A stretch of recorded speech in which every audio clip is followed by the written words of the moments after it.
नमस्कार दोस्तों, मैं सुप्रिया स्वागत करती हूँ आपका डिकोड एग्जाम के डेली करंट अफेयर की क्लास में। दोस्तों, आज हम अपनी करंट अफेयर की क्लास में डिस्कस करेंगे 5 दिसंबर 5 दिसंबर से रिलेटेड करंट अफेयर को। तो चलिए दोस्तों, जल्दी से आप सब लोग सेशन से जुड़ जाइए। सेशन को आप सब लोग शेयर कर दें और जैसा कि मैं उम्मीद कर रही हूँ आप सब लोग बहुत ही अच्छे से होंगे और अच्छे से अपनी प्रिपरेशन कर रहे होंगे। इसी के साथ साथ आप डेली करंट अफेयर की शॉर्ट नोट्स बना सके, इसके लिए जो है आपको पीडीएफ प्रोवाइड किया जाता है टेलीग्राम ग्रुप पे।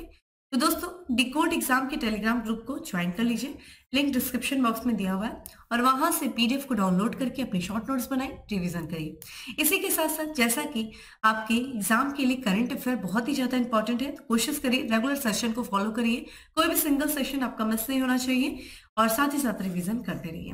तो चलिए दोस्तों, स्टार्ट करते हैं अपनी क्लास स्टार्ट करूं उसके पहले कहना चाहूंगी कि जल्दी से चैनल को सब्सक्राइब कर लीजिए और बेल आइकन को प्रेस कर लीजिए। इससे आपको चैनल से रिलेटेड हर क्लास की वीडियो का प्रॉपर नोटिफिकेशन मिलेगा और आपकी कोई भी क्लास मिस नहीं होगी।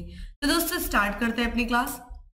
और आज की क्लास में हमारा सबसे पहला प्रश्न है कि केंद्र सरकार ने प्रधानमंत्री गरीब कल्याण अन्न योजना कितने वर्षों के लिए बढ़ा दिया है। ठीक है, तो यहाँ पे ध्यान रखिएगा, केंद्र सरकार ने जो कि यहाँ पे केंद्र सरकार के द्वारा जो है प्रधानमंत्री गरीब कल्याण अन्न योजना जो है शुरू किया गया था, जो कि गरीबों को अन्न जो है देने के लिए, प्रदान करने के लिए इस योजना को और कितने वर्षों के लिए बढ़ा दिया गया है केंद्र सरकार के द्वारा। ऑप्शंस आपके सामने है, कमेंट बॉक्स में आंसर करिए, वीडियो को साथ ही साथ शेयर करते रहिए। तो दोस्तों, इसका जो करेक्ट आंसर है वो है सी है, यानी कि 5 वर्ष के लिए प्रधानमंत्री गरीब कल्याण अन्न योजना को बढ़ा दिया गया है केंद्र सरकार के द्वारा। तो 1 जनवरी 2024 से ध्यान रखिएगा, ये जो योजना जो कि 5 वर्षों के लिए और बढ़ा दिया गया है, कब से ये लागू होगा? तो 1 जनवरी 2024 से और जो है 5 वर्षों के लिए बढ़ा दिया गया है। कौन सी योजना? प्रधानमंत्री गरीब कल्याण अन्न योजना। अच्छा, इस योजना के तहत क्या किया जाता है? इस योजना के अंतर्गत देश में देखा जाए लगभग जो है 81 करोड़ से जो अधिक गरीब परिवार है, जो गरीब लोग हैं, ठीक है, उनको जो है 5 किलोग्राम, ध्यान रखिएगा 5 किलो जो है 5 किलोग्राम अनाज क्या दिया जाता है? निःशुल्क जो है उनको दिया जाता है। इसके तहत क्या किया जाता है? जो अनुत्योदय परिवार, अनुत्योदय से तात्पर्य होता है समाज के जो अंतिम पायदान पर स्थित व्यक्ति, यानी कि समाज में जो अंतिम पायदान पर स्थित जो परिवार है, उस परिवारों को हर महीने, ध्यान रखिएगा, हर महीने जो है 35 किलोग्राम अनाज निःशुल्क उपलब्ध कराया जाता है। यहाँ पे ध्यान रखिएगा, गरीबों को जो है 5 किलोग्राम और यहाँ पे परिवार जो है, परिवारों को क्या किया जाता है? हर माह जो है 35 किलोग्राम अनाज जो है निःशुल्क उपलब्ध कराया जाता है। जो सूचना और प्रसारण मंत्री है दोस्तों, अनुराग सिंह ठाकुर, उन्होंने जैसा कि केंद्रीय मंत्रिमंडल बैठक आयोजित की गई थी नई दिल्ली में, उस बैठक को संबोधित करते हुए उन्होंने बताया कि ये जो ऐतिहासिक फैसला लिया गया है, कौन सा दोस्तों? प्रधानमंत्री गरीब कल्याण अन्न योजना को 1 जनवरी 2024 से अगले 5 वर्षों के लिए बढ़ाए जाने का। ठीक है, तो इस फैसले से जाना जाए दोस्तों, तो इससे क्या होगा? तो यह योजना जो है विश्व की सबसे बड़ी समाज कल्याण योजनाओं में क्या हो जाएगा? शामिल हो जाएगा। इस योजना के तहत दोस्तों उद्देश्य क्या है? इस योजना, इसका ये जो है उद्देश्य और 5 वर्षों तक 11,80,000 करोड़ रुपए की अनुमानित लागत से खाद्य और पोषण सुरक्षा को क्या करना? सुनिश्चित करना है इस योजना का उद्देश्य। अगर हम बात करें प्रधानमंत्री गरीब कल्याण जो है अन्न योजना, इसकी शुरुआत कब की गई थी दोस्तों?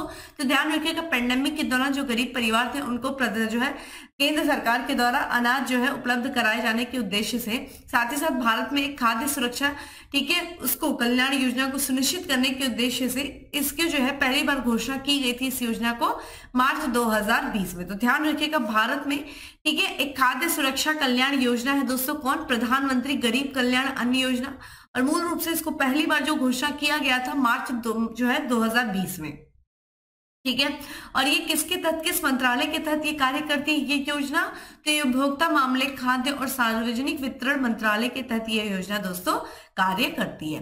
तो ध्यान रखिएगा 1 जनवरी 2024 से, ठीक है, और अगले कब तक चलेगा? तो ये दिसंबर 2000, ठीक है, ध्यान रखिएगा, अगले कब तक? अगले 5 वर्षों तक। तो यहाँ पे आप देख सकते हैं 1 जनवरी 2024 से दिसंबर 2000, ठीक है, 28 तक ये योजना क्या रहेगी? प्रभावी रहेगी, प्रधानमंत्री गरीब कल्याण अन्न योजना। ठीक है, अब यहाँ पे इसी के साथ साथ दोस्तों, यहाँ पे केंद्र सरकार जो मंत्रिमंडल की बैठक हुई थी, उस मंत्रिमंडल में बैठक के दौरान एक और महत्वपूर्ण निर्णय लिया गया। कौन सा दोस्तों? ये जो फास्ट ट्रैक स्पेशल कोर्ट है, ठीक है, यानी कि फास्ट ट्रैक विशेष अदालत है, उसको और 3 वर्ष तक जारी रखने की मंजूरी दे दी गई है केंद्रीय मंत्रिमंडल के द्वारा। इसके तहत जो राशि आएगी दोस्तों वो देखा जाए 1992, ठीक है, ध्यान रखिएगा। यहाँ पे करोड़ रुपए से अधिक की राशि के साथ ये योजना जो है अब कब तक जारी रहेगा, तो 31 मार्च 2026 तक ये जो है फास्ट ट्रैक विशेष अदालत जो योजना है वो अगले, ठीक है, 31 मार्च 2024 तक जारी रहेगा। और इससे ये जो कोष है, ये जो केंद्र का हिस्सा किससे दिया जाएगा, तो निर्भया कोष से प्रदान किया जाएगा। ये जो फास्ट ट्रैक स्पेशल कोर्ट है दोस्तों, इस योजना की शुरुआत की गई थी 2019 में। और ये जो विशेष अदालत है, विशेष अदालत ने जल्द न्याय देने, पीड़ितों को तुरंत राहत प्रदान करने और यौन अपराधियों के लिए निवारक ढांचे को मजबूत करने के लिए ये जो है विशेष अदालत को बनाया गया था।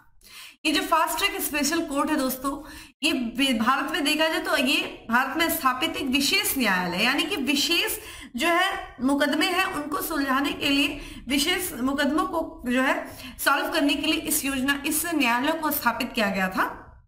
इसका प्राथमिक उद्देश्य देखिए क्या है, जो यौन अपराधों से संबंधित जो मामले हैं उनकी जो प्रक्रिया है, उनकी जो सुनवाई है, सुनवाई प्रक्रिया में तेजी लाना, ये इसका विशेष उद्देश्य है। विशेष रूप से जो पास्को अधिनियम, ये जो यौन अपराधों से बच्चों का संरक्षण अधिनियम है दोस्तों, जो 2012 में आया था और इसमें संशोधन 2019 में किया गया था। इस अधिनियम के तहत जो बलात्कार वाले जो मामले हैं और जो उससे संबंधित उल्लंघन से जुड़े जो मामले हैं उनकी सुनवाई में तेजी लाने के उद्देश्य से ये फास्ट ट्रैक स्पेशल कोर्ट को स्थापित किया गया था। तो ध्यान रखिएगा ये एक विशेष, ठीक है, न्यायालय है। इस योजना को, ये जो फास्ट ट्रैक स्पेशल कोर्ट है, इसको स्थापित करने की जो योजना है, ये अगस्त 2019 में एक केंद्र प्रायोजित योजना, यानी कि केंद्र के द्वारा इसको प्रायोजित किया गया था।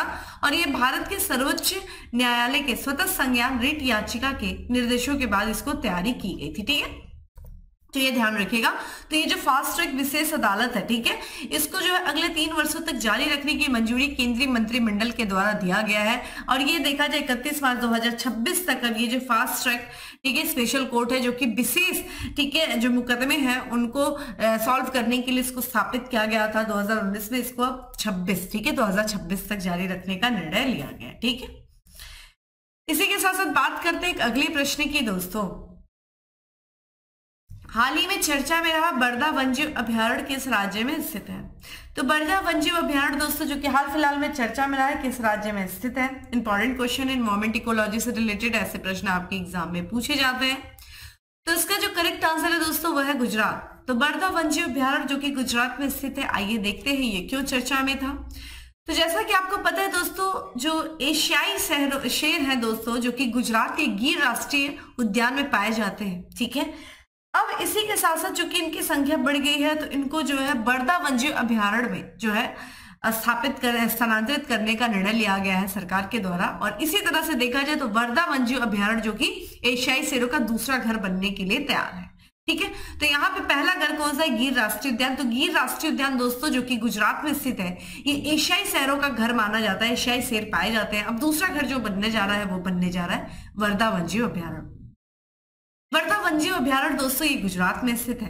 और गुजरात वन्यजीव जो विभाग है दोस्तों, जैसा कि एक प्रोजेक्ट है दोस्तों, प्रोजेक्ट लायन, ठीक है, जो कि @2047, ठीक है, इस हिस्से के रूप में जो बरदा वन्यजीव अभयारण्य है, इस अभयारण्य को शेरों का दूसरा घर बनाने का प्रस्ताव जो है प्रस्तुत किया गया है।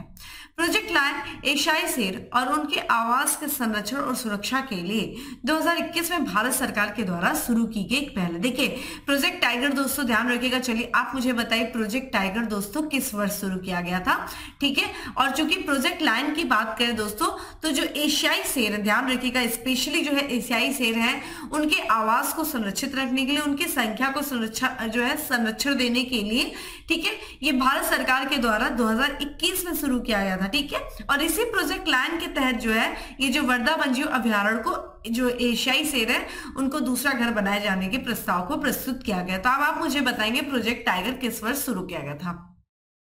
ये जो प्रोजेक्ट लायन है दोस्तों @2047, इसका उद्देश्य क्या है? तो भारत में जो एशियाई शेर है उनकी आबादी को, उनकी जो आबादी है, उनके सामने आने वाले जो समस्याएं हैं, जो खतरे हैं, जो चुनौतियां हैं, उनका समाधान करना है।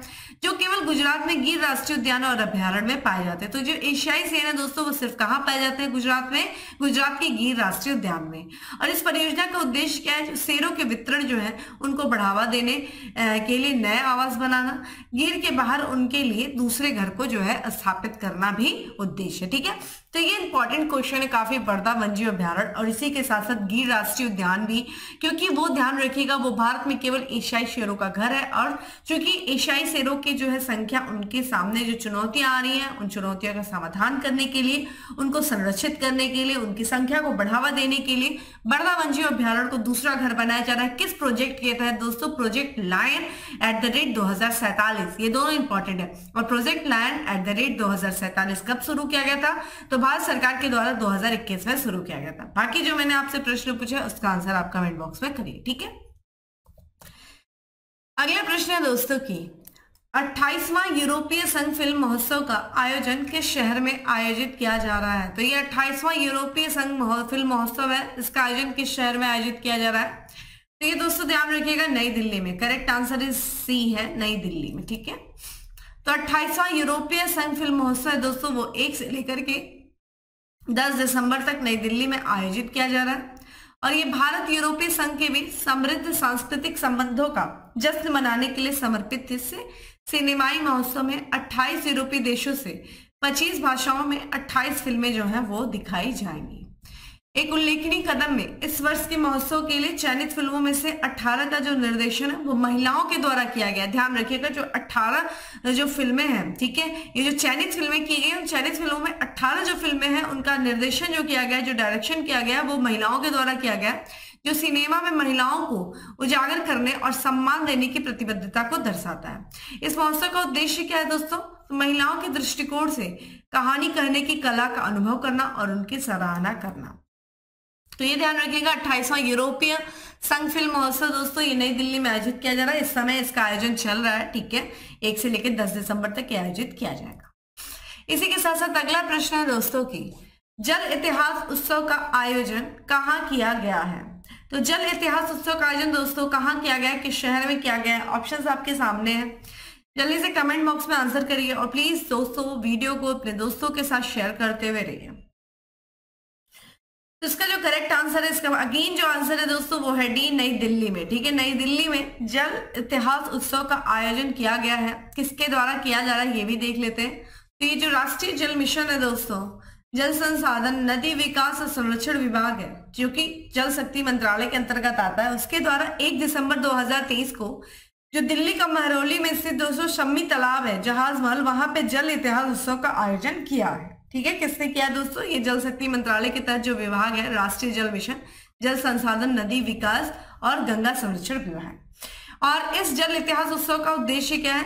तो जल विरासत स्थलों की सुरक्षा के प्रति सार्वजनिक चेतना को बढ़ावा देना है, जनता के बीच स्वामित्व की भावना उत्पन्न करना है, पर्यटन को बढ़ावा देना है, साथ ही ऐसी विरासत संरचनाओं का जीर्णोद्धार करना है।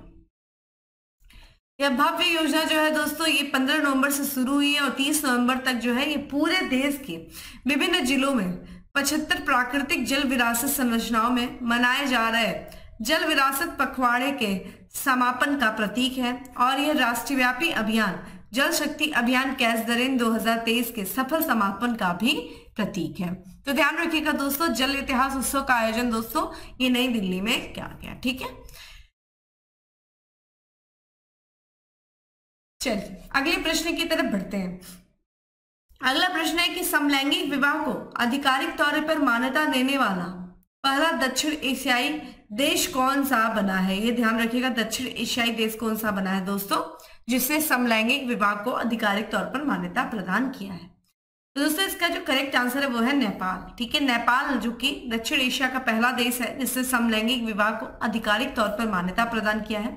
तो वहां के सुप्रीम कोर्ट के द्वारा, कहाँ के दोस्तों? नेपाल के। ठीक है, तो जो नेपाल का जो सुप्रीम कोर्ट है दोस्तों उसके द्वारा जो समलैंगिक यानी कि समान लिंग वाले जो आपस में विवाह करते हैं, यानी कि जो लड़का या लड़की से ही, ठीक है, लड़की लड़की से या फिर लड़का लड़के से, यानी कि समान लिंग वाले जो है, ठीक है, सेम सेक्स मैरिज, ठीक है, जो विवाह करते हैं उस विवाह को वैध घोषित कर रहा है। ठीक है, किससे? सुप्रीम कोर्ट के द्वारा।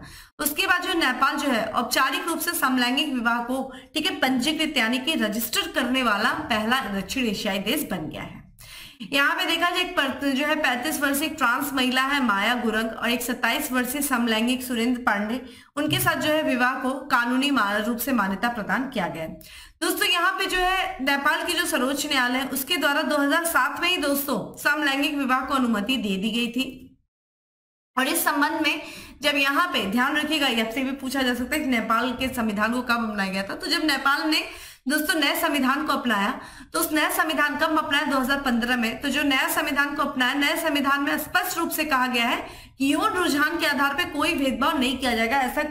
ऐसा नहीं कि कोई भी किसी मतलब यौन जो है रुझान है उसके आधार पर कोई भेदभाव नहीं किया जाएगा। और इसी आधार पर यहाँ की सुप्रीम कोर्ट ने यह फैसला दिया था और 2007 में वहां के सर्वोच्च न्यायालय ने समलैंगिक विवाह की अनुमति दी गई थी। और चूंकि वहां पे पहला जो है रजिस्ट्रेशन हुआ है और इसके साथ ही जो है समलैंगिक विवाह को वैध घोषित करने वाला दक्षिण एशिया का पहला देश जो बन गया है वो नेपाल बन गया है। ठीक है, अगले प्रश्न की तरफ बढ़ते हैं और अगला प्रश्न है कि अंगोर वाट मंदिर किस देश में स्थित है। ठीक है, अंगोर वाट मंदिर दोस्तों किस देश में स्थित है, तो दोस्तों ध्यान रखिएगा यह है कंबोडिया में स्थित है। आइए चर्चा देखते हैं क्यों अचानक से इस मंदिर की चर्चा हुई है। तो देखिए दोस्तों, आपको मुझे बताना है दुनिया के 7 अजूबे कौन कौन से, ठीक है, और किस देश में स्थित है। 7 अजूबों के बारे में बताएंगे, क्योंकि दोस्तों अगर देखा जाए तो 8वां अजूबा आपके सामने है। कौन सा भैया, ये अंकोर वाट का मंदिर जो कि 8th wonder of the world बन गया है। और ये किस देश में, कंबोडिया में। तो अंकोर वाट का मंदिर जो कि इटली के पोम्पोई को पछाड़कर दुनिया का 8वां अजूबा बन गया है। तो इंपॉर्टेंट हो जाता है दोस्तों, ये 7 अजूबे भी आपको पता होने चाहिए कौन कौन से, और भारत में कौन कौन से अजूबे हैं। तो 8th wonder of the world दोस्तों कौन बन गया है, कंबोडिया का अंकोर वाट का मंदिर। इस मंदिर की विशेषताओं के बारे में बात किया जाए दोस्तों तो ये 800 वर्ष पुराना ये मंदिर है। और इस मंदिर का जो निर्माण किया गया था वो जो राजा सूर्यवर्मन द्वितीय के द्वारा इस मंदिर का निर्माण करवाया गया था। जब मूल रूप से इस मंदिर को बनवाया गया था, अंकोर वाट का मंदिर जब प्रारंभ में बना था, तो ये बेसिकली भगवान विष्णु को ये समर्पित था। तो ये हिंदू मंदिर था दोस्तों जो भगवान विष्णु को समर्पित था, लेकिन आगे चलकर के बाद में ये बौद्ध धर्म को बौद्ध मंदिर बन गया। और ये सबसे इंपॉर्टेंट इसकी विशेषता ये है, ये दुनिया का सबसे बड़ा मंदिर है जो कि 500 एकड़ में, करीब 500 एकड़ में ये फैला मंदिर है। ठीक है, तो अंकोर वाट का मंदिर दोस्तों दुनिया का 8वां अजूबा बन गया है। ठीक है, इससे किसको पछाड़ा है, तो इटली के पोम्पोई जो कि दौड़ में था आ गया 8वां अजूबा के बनने के, लेकिन उसको पछाड़ते हुए कंबोडिया का अंकोर वाट का मंदिर, ठीक है, 8वां अजूबा बन गया। तो अब आप मुझे बताइए भारत में कितने अजूबे हैं, ठीक है, दुनिया के। अगला प्रश्न है दोस्तों की नोएडा इंटरनेशनल एयरपोर्ट से उड़ान शुरू करने वाली पहली एयरलाइन कौन होगी। तो नोएडा इंटरनेशनल जो एयरपोर्ट है दोस्तों वहां से उड़ान सुविधा शुरू हो गई है और यहां से उड़ान जो है पहली एयरलाइन कौन सी होगी, तो ये होगी दोस्तों Indigo. Correct answer is D है। ठीक है, तो इंडिगो जो है दोस्तों नोएडा इंटरनेशनल एयरपोर्ट से उड़ान शुरू करने वाली पहली एयरलाइन होगी। नोएडा इंटरनेशनल एयरपोर्ट ने हाल ही में इंडिगो के साथ दोस्तों क्या किया, एक समझौता ज्ञापन पर हस्ताक्षर किया है। नोएडा अंतरराष्ट्रीय जो हवाई अड्डा है इसका पहला फेज 2024 के अंत तक जो है चालू हो जाएगा। इसी के साथ साथ अगर हम बात करें इंडिगो के बारे में, कुछ अन्य न्यूज भी है। तो एयर इंडिया के बाद इंडिगो जो है दोस्तों, इंडिगो ने एआई संचालित चैट असिस्टेंट जिसका नाम है सिस्क स्काई, इसका अनावरण किया है। तो पहला जो है सिस्क स्काई का अनावरण करने वाली जो है एआई संचालित चैट असिस्टेंट को शुरू करने वाला पहला कंपनी कौन था, एयर इंडिया था। उसके बाद इंडिगो है। इंडिगो देखा जाए विभिन्न भाषाओं में, ठीक है, कई सारी भाषाओं में ग्राहकों की जो पूछताछ होती है उसको संभालने के लिए आर्टिफिशियल इंटेलिजेंस संचालित चैट असिस्टेंट को सिस्क स्काई नाम से लॉन्च करने की घोषणा की है। ठीक है, तो जो भी इंक्वायरी होगी वो विभिन्न कई सारे लैंग्वेजेस में होगी। ठीक है, जो कि आर्टिफिशियल इंटेलिजेंस ये संचालित चैट असिस्टेंट होगा जिसका नाम है सिस्क स्काई। और ऐसा करने वाला एयर इंडिया दूसरी कंपनी बनी, ध्यान रखिएगा इंडिगो जो है दूसरी कंपनी बनी है क्योंकि इसके पहले एयर इंडिया ने ये कार्य किया था। ये जो नमोनिवेशी उपकरण है दोस्तों, यानी कि जो नया बना है वह ये उपकरण जो टेक्नोलॉजी है ये कई सारे लैंग्वेजेस में यानी कि विभिन्न भाषाओं में जो ग्राहक होंगे, जो पैसेंजर होंगे, उनकी पूछताछ को पूरा करने के लिए इसको डिजाइन किया गया है, जो विमानन उद्योग में ग्राहक सेवा को बढ़ावा देने की दिशा में एक महत्वपूर्ण कदम है। यानी कि जो ग्राहक है, जो इंडिगो के ठीक है पैसेंजर्स हैं, जो कस्टमर्स हैं, उनको किसी भी तरह का यानी कि लैंग्वेज बैरियर किसी भी तरह का ना रहे, भाषा के आधार पर उनको किसी भी तरह की समस्याओं का सामना न करना पड़े, इस आधार पर उसने जो है यानी कि इंडिगो ने एआई जो है आधारित एक चैट असिस्टेंट को लॉन्च किया है जिसका नाम है सिस्क स्काई। ठीक है, ध्यान रखिएगा।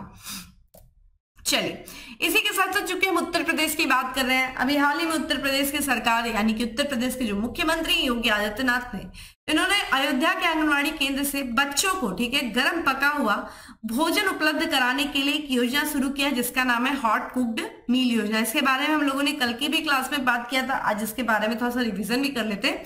तो हॉट कुक्ड मील योजना की शुरुआत किसने किया है? उत्तर प्रदेश सरकार ने किया है, आंगनवाड़ी केंद्रों पर। इसके तहत क्या होगा, इसके साथ ही जो है मुख्यमंत्री ने 403 करोड़ की जो है लागत से 35 जनपदों में 3401 आंगनवाड़ी केंद्रों का भी शिलान्यास किया है। इस मौके पर मुख्यमंत्री ने पुलिस लाइन में, ठीक है, बने आवासीय ट्रांजिस्ट भवन का भी शिलान्यास किया है। जो आंगनवाड़ी केंद्र दोस्तों, उनके बच्चों को, ठीक है, पहले देखा जाए सूखा राशन जैसे कि चावल दाल, ठीक है, चावल हो गया, दलिया हो गई, गेहूं आदि दिया जाता है, लेकिन चूंकि अब हॉट कुक्ड मील दिया जाएगा तो यानी कि पका हुआ भोजन जो है उपलब्ध कराया जाएगा। और आंगनवाड़ी केंद्रों पे दोस्तों 3 से 6 साल के बच्चों को ये सुविधा दी जाती है। तो ये जो आंगनवाड़ी केंद्रों पर 3 से 6 साल के बच्चे जिन्हें पहले सूखा राशन दिया जाता है, उस सूखे राशन की जगह अब मिड डे मील की तरह यानी कि गर्म पका भोजन जो है प्रदान किया जाएगा। हॉट कुक्ड योजना देखा जाए पहले भी चल रही थी, काफी लंबे समय से ये यूपी में बंद थी, उत्तर प्रदेश में, और इसे फिर से शुरू किया गया है उत्तर प्रदेश सरकार के द्वारा। तो हॉट कुक्ड मील योजना दोस्तों किसके द्वारा शुरू किया गया? उत्तर प्रदेश सरकार के द्वारा। अगला प्रश्न है दोस्तों की भारत की सबसे बड़ी सर्कुलर रेलवे की स्थापना कहाँ की जाएगी? तो दोस्तों ये सर्कुलर रेलवे की स्थापना जो है ये बेंगलुरु में किया जाएगा। तो हाल ही में केंद्रीय जो रेल मंत्री हैं दोस्तों अश्विनी वैष्णव, उन्होंने घोषणा किया है कि भारत की जो सबसे बड़ी सर्कुलर रेलवे है इसका स्थापना बेंगलुरु में किया जाएगा। और इस सर्कुलर रेलवे की जो कुल लंबाई कितनी होगी? 288 किलोमीटर होगी। यह नेटवर्क अगले जो है 40 से 50 वर्षों तक शहर की जरूरतों को ध्यान में रखते हुए बढ़ाया जाएगा। ये 7 रेलवे ट्रैकों पर पूर्ण कनेक्टिविटी जो है प्रदान करेगा। बेंगलुरु में बने सर्कुलर रेलवे ने चेन्नई की सर्कुलर रेलवे को पछाड़कर यह स्थान दोस्तों क्या किया है? हासिल किया है। जो कि अगर देखा जाए चेन्नई की सर्कुलर रेलवे का जो लंबाई है वो 235 किलोमीटर है। तो अभी तक की जो सबसे बड़ी जो है सर्कुलर रेलवे की लंबाई वो चेन्नई में 235 किलोमीटर। अब इसके बाद देखा जाए बेंगलुरु में होगा, ठीक है, ये ध्यान रखिएगा। चलिए अगला प्रश्न है दोस्तों की खसरा और रुबेला वैक्सीन का नाम बताइए जिसे वैक्सीन निर्माता इंडियन इम्यूनोलॉजिकल्स ने बच्चों के लिए लॉन्च किया है। तो खसरा रुबेला की एक वैक्सीन लॉन्च की गई दोस्तों, एक वैक्सीन निर्माता कंपनी है जिसका नाम है इंडियन इम्यूनोलॉजिकल्स, ठीक है। इसका नाम देखिए क्या है इस वैक्सीन का, ऑप्शंस आपके सामने है और इसका करेक्ट आंसर है मावेला, ठीक है, डी करेक्ट आंसर है। तो वैक्सीन निर्माता दोस्तों कंपनी है जिसका नाम है इंडियन इम्यूनोलॉजिकल्स। इसके द्वारा बच्चों के लिए, ठीक है, जो मिजल्स होते हैं यानी कि खसरा और रुबेला के टीका लॉन्च किया गया। इस टीके का नाम क्या है? मावेला। ये ध्यान रखिएगा, बहुत इंपॉर्टेंट है, स्टार क्वेश्चन कर लीजिएगा। ये एक लाइव, ठीक है, एटेन्यूएटेड एमआर वैक्सीन है और इस वैक्सीन को वियतनाम के पॉलीवैक इंस्टीट्यूट के साथ एक विशेष साझेदारी में विकसित किया गया है। मावेला को तमिलनाडु के, ठीक है, उदगमंडलम में यानी कि ऊटी में IIL डिवीजन, ठीक है, ह्यूमन बायोलॉजिकल इंस्टीट्यूट के 25वें समारोह के हिस्से के रूप में लॉन्च किया गया है। व्यापक मानव नैदानिक परीक्षणों के माध्यम से टीके को सुरक्षित और प्रभावी साबित हुआ है।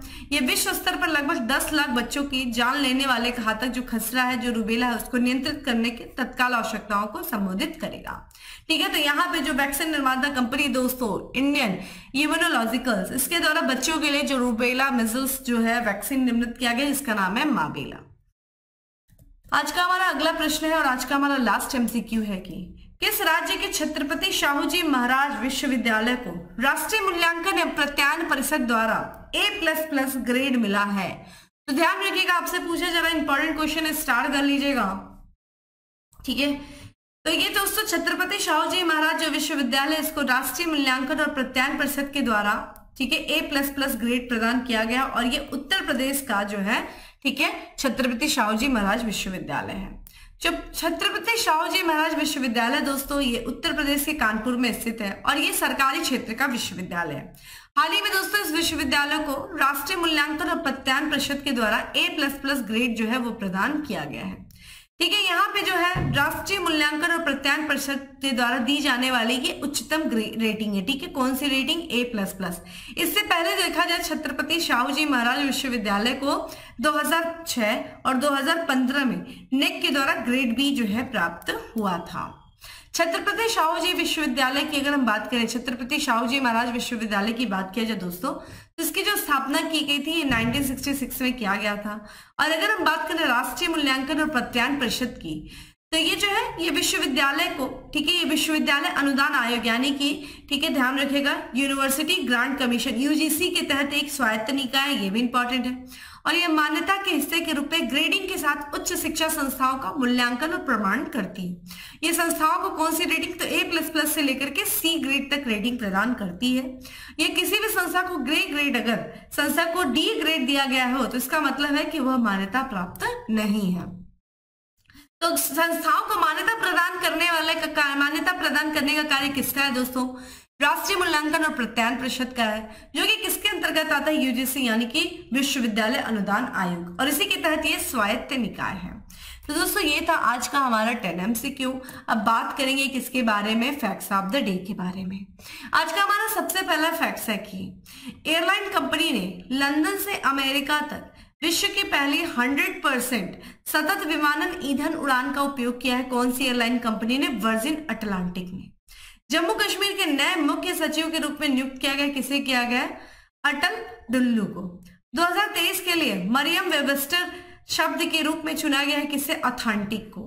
भारतीय नागरिकों को वीजा मुक्त प्रवेश की अनुमति दिया है किस देश ने दोस्तों, देखा जाए मलेशिया ने भी कुछ दिन पहले, थाईलैंड ने भी दिया था।